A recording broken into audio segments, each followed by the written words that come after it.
great to be with you today. Axel from TMX Verify. We are the index provider behind a number of strategies with HANetf. Today we're here to talk about topics in defense, innovation, and autonomous systems. So a lot of investors think that defense is just an industrial story with manufacturing.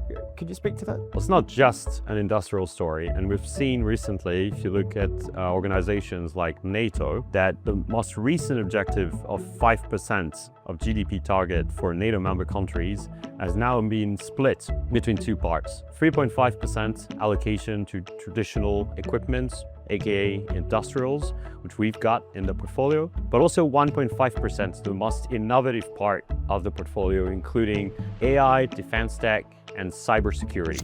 Okay, and how does the government spending reflect this emphasis on cyber and cyber defense? Well, there are a few things that the governments can do. If you look at NATO members globally, you've got obviously the US in the strategy, and here you've got much more tech exposure.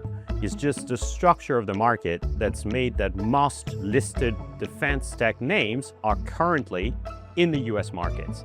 Same is true for cybersecurity companies.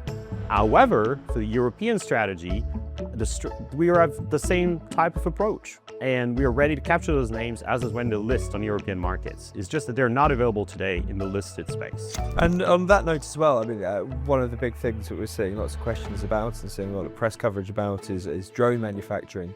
Is there a investment opportunity in this area as well?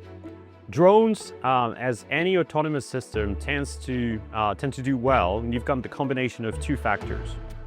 When you've got a risk factor, potentially, because the environment in which they are deployed or evolve is dangerous. It could be in a factory, it can be in a warehouse, it could be a nuclear facility, it can be a battlefield, it could be during a police operation. And when you are potentially missing labor in general, meaning a human is not available or is not as good as the autonomous system to deliver the task.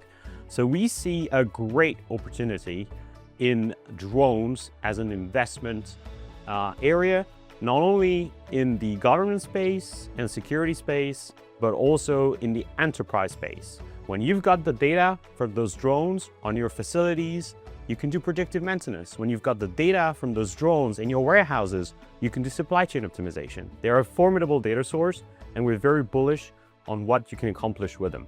And is this only investable through kind of big diversified AI or robotics companies, or is there a different investment opportunity there as well? In both the government and commercial sector, there are some drone pure play companies which are listed today.